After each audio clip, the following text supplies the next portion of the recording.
사무엘하 6장 1절에서 15절까지 말씀 한 절씩 교독하겠습니다. 다윗이 이스라엘에서 뽑은 무리 3만 명을 다시 모으고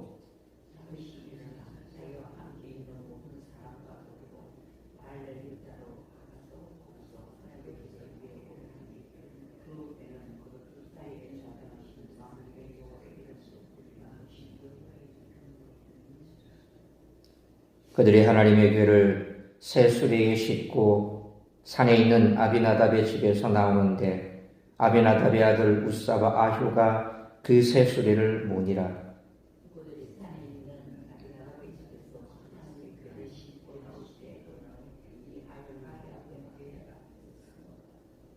다윗과 이스라엘 온 족속은 잣나무로 만든 여러 가지 악기와 수금과 비파와 소고와 양금과 제금으로 여호와 앞에서 연주하더라.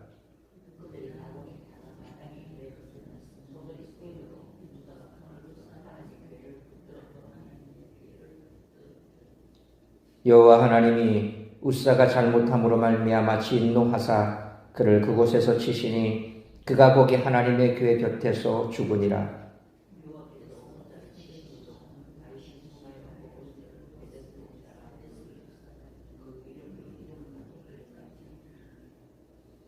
다윗이 그날에 여호와를 두려워하여 이르되 여호와의 궤가 어찌 내게 오리요 하고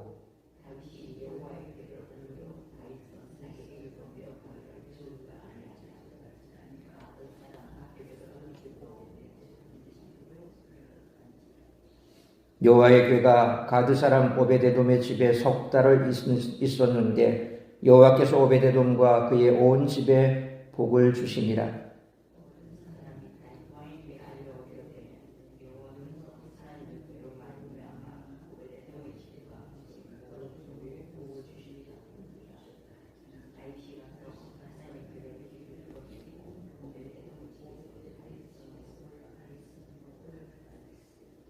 여호와의 궤를 맨 사람들이 6걸음을 가매 다윗이 소와 살찐 송아지로 제사를 드리고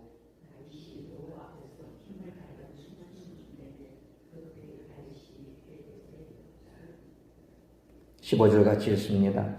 다윗과 온 이스라엘 족속이 즐거이 환호하며 나팔을 불고 여호와의 궤를 메어 오니라. 아멘. 온 이스라엘의 왕 위에 오른 다윗은 예루살렘 성을 탈환하고 거기에 궁궐도 지었습니다. 이어서 블레셋과 치른 전투를 통해 군사 지도자로서 왕권도 분명히 했습니다. 이제 다윗은 종교적 권위를 확보하기 위해 오랫동안 아비나답의 집에 보관되어 있던 언약궤를 예루살렘으로 이송합니다. 이 과정에서 두 인물이 오늘 본문에서 대조되며 눈에 띕니다. 먼저 아비나답의 아들 우사입니다. 그는 언약궤 이송에 매우 중대하고 거룩한 일을 언약궤 가장 가까이에서 수행했습니다. 그의 임무는 언약궤를 실은 수레를 끄는 소들을 모는 일로 아마도 매우 조심히 이송하고 있었을 것입니다. 그런데 소들이 갑자기 요동쳤거나 갑자기 경로를 이탈했던 듯합니다. 다시 말해서 언약궤가 자칫 수레에서 떨어질 수도 있었습니다. 우사는 그런 일을 막기 위해 순간적으로 언약궤를 붙들었을 것입니다. 그의 의도가 악하지 않았지만 지극히 거룩하신 하나님의 영역을 함부로 침범하는 데 대한 고려까지는 없었습니다. 그 때문에 그는 죽고 말았습니다. 반면에 가드 사람 오베데돔 그 출신이 이방인이었는데 역설적으로 언약궤가 그 집에 3개월 동안 머물렀습니다. 이 기간에 그 집에는 복이 넘쳐납니다. 아마도 오베데돔은 우사처럼 함부로 언약궤를 들여다보려 하거나 손을 대려 하지 않았을 것입니다. 이것이 복의 근원일 것입니다. 여기서 겸손한 순종이 강조됩니다.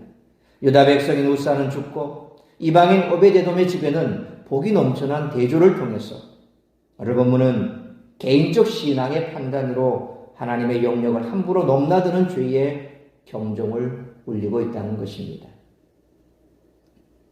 다윗은 이스라엘 백성들에게 진정한 이스라엘의 왕은 자신이 아니라 여호와 하나님이심을 선포하기 원했고 그것을 위해 언약궤를 예루살렘으로 옮기려 합니다.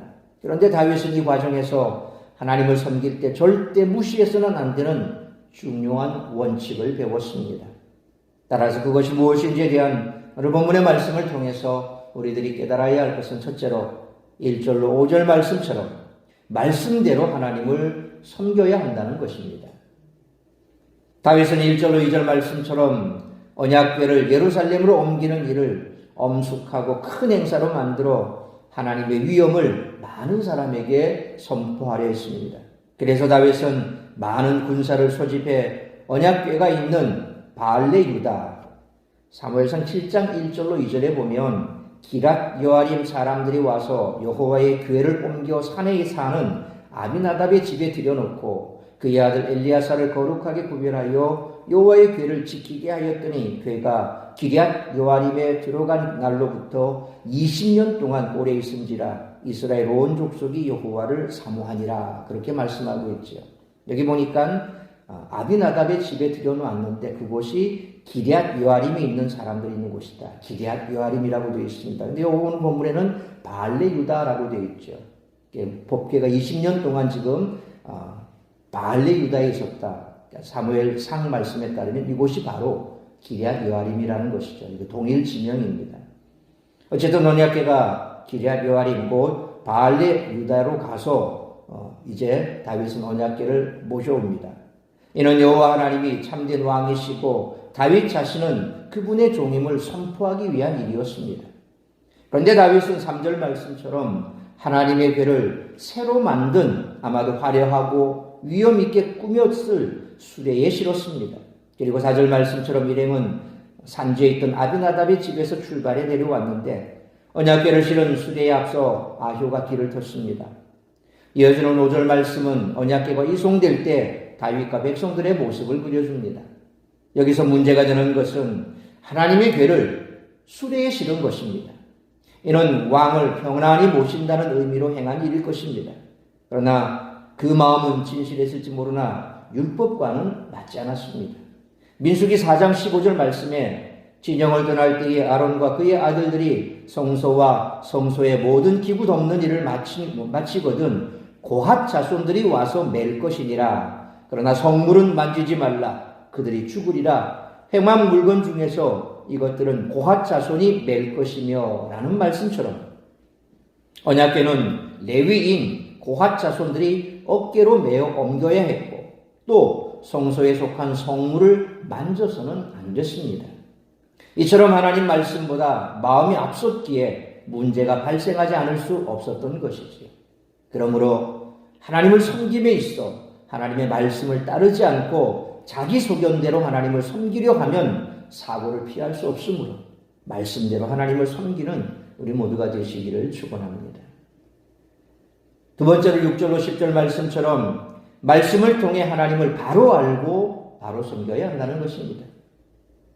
이처럼 하나님의 말씀을 따르지 않고 자기 소견대로 하나님을 섬기려 하면 사고를 피할 수 없습니다. 결국 6절로 7절 말씀처럼 낙원의 타작마당에서 수레를 끄는 소들이 뛰었고 수레를 몰던 웃사는 언약궤가 떨어지지 않도록 손으로 언약궤를 붙들었습니다. 우리가 보기에 웃사는 아무 잘못이 없어 보이지만 그는 그 일로 인해 그 자리에서 죽고 맙니다. 이로 인해 영광스럽고 위험 있는 행사에 대한 다윗의 기대는 모두 수포로 돌아가고 말았습니다. 다윗은 8절 말씀처럼 그곳을 웃사를 치심이라는 뜻의 메레스 웃사라고 불렀습니다.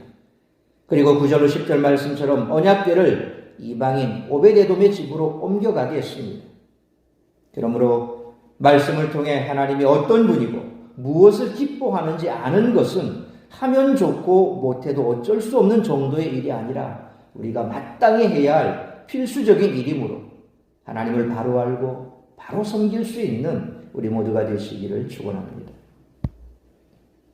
세 번째로 11절로 15절 말씀처럼 말씀에 입각한 바른 신앙생활을 통해 복을 누릴 수 있다는 것입니다. 하나님은 당신을 바르게 섬기는 자들에게 복을 주시는 분인 줄 믿습니다. 11절로 12절 말씀처럼 언약궤를 3개월 동안 맡은 오벳에돔은 원래 가드 곧 블레셋 사람이었고 그 이름도 에돔의 종이라는 뜻이어서 이스라엘 사람들이 보기에는 하나님의 은혜에서 멀리 떨어져 있는 그런 사람이었습니다. 그러나 그는 두려움의 대상이 되어버린 하나님의 교회를 맡았고 그로 인해 큰 복을 받았습니다. 이 소식에 다윗은 3개월 전의 실수를 반복하지 않고 언약궤를 메어서 옮깁니다. 언약궤를 옮길 때 13절로 15절 말씀처럼 그 분위기는 위험 있다기보다는 제사를 드리며 그 앞에서 배 에봇을 입고 힘을 다하여 춤을 추며 온 족속이 환호하고 나팔을 부는 진심으로 기뻐 어쩔 줄 모르는 모습으로 표현되고 있습니다. 그러므로 하나님은 우리가 나름의 방식대로 신앙생활하기를 바라지 않으시고 하나님의 방법대로 그분을 섬길 때에 하나님은 기뻐하시며 우리와 함께 해주심으로 말씀에 입각한 바른 신앙생활로 날마다 예비하신 복을 누리며 살아가는 우리 모두가 되시기를 축원합니다. 사랑하는 성도 여러분, 지금까지 사무엘서를 묵상해 오면서 우리가 절대 잊을 수 없는 주제는 바로 하나님은 외모를 보시지 않으시고 중심을 보신다는 사실입니다. 하나님을 섬길 때 가장 중요한 것은 하나님의 말씀을 따라 진실한 마음으로 하나님을 기뻐하는 것인 줄 믿습니다. 그러므로 겉으로만 하나님을 섬기는 척하는 위선적 태도를 철저히 배겨가시고 하나님의 말씀을 따라 진실한 마음으로 하는 섬김으로 베푸시는 큰 복을 날마다 누리며 살아가는 우리 모두가 되시기를 주님의 이름으로 축원합니다. 기도하겠습니다. 거룩하신 아버지 하나님, 은혜와 사랑을 감사합니다. 오늘도 이 새벽을 깨워 말씀으로 예배로 하루를 시작하게 하시니 감사합니다.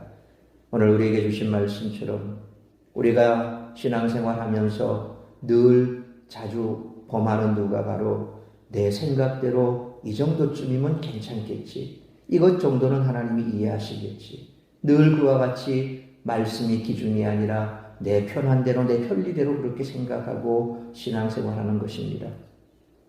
오늘 말씀처럼 우사가 이처럼 아무 생각 없이 하나님의 법궤를 만짐으로 말미암아 그가 즉사한 것은 어떻게 보면 이 시대에서는 참 불합리한 듯 보입니다.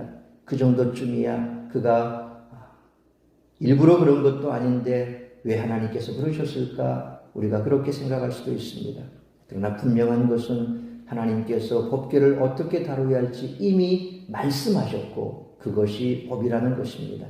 하나님의 말씀이 우리에게 있어 때로 너무 중한 것 같고 엄한 것 같으나 그러나 그것을 통해서 하나님은 우리에게 복을 주시기를 원하시고 하나님의 말씀대로 우리가 살아갈 때에 하나님께서 우리에게 은혜를 베푸시는 줄 믿습니다. 말씀은 말씀대로 지킬 때에 말씀의 능력이 있고 효력이 있는 것입니다. 말씀을 경히 여기고 말씀대로 신앙생활하지 아니하고 내 편리대로 신앙생활하는 것은 결코 하나님이 기뻐하지 않는 일이라는 사실을 우리가 다시 한번 깨달아야 할 줄 믿습니다.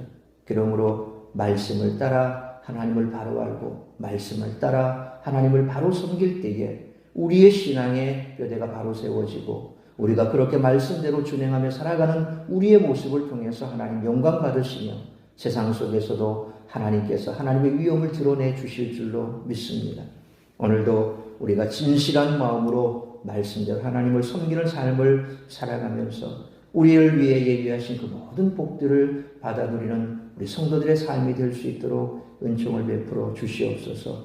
오늘 이 한 날도 나를 통하여 이루고자 하는 하나님의 뜻이 무엇인지 그 뜻을 이루어드리기에 부족함이 없는 우리 성도들의 삶이 되며 오늘도 우리의 하루의 삶 속에서 하나님의 영광만이 드러나는 하나님께 영광 올려드리는 복된 한 날의 삶이 될 수 있기를 간절히 빌고 소원하오며 이 모든 말씀 우리 주 예수 그리스도의 이름으로 기도하옵나이다. 아멘.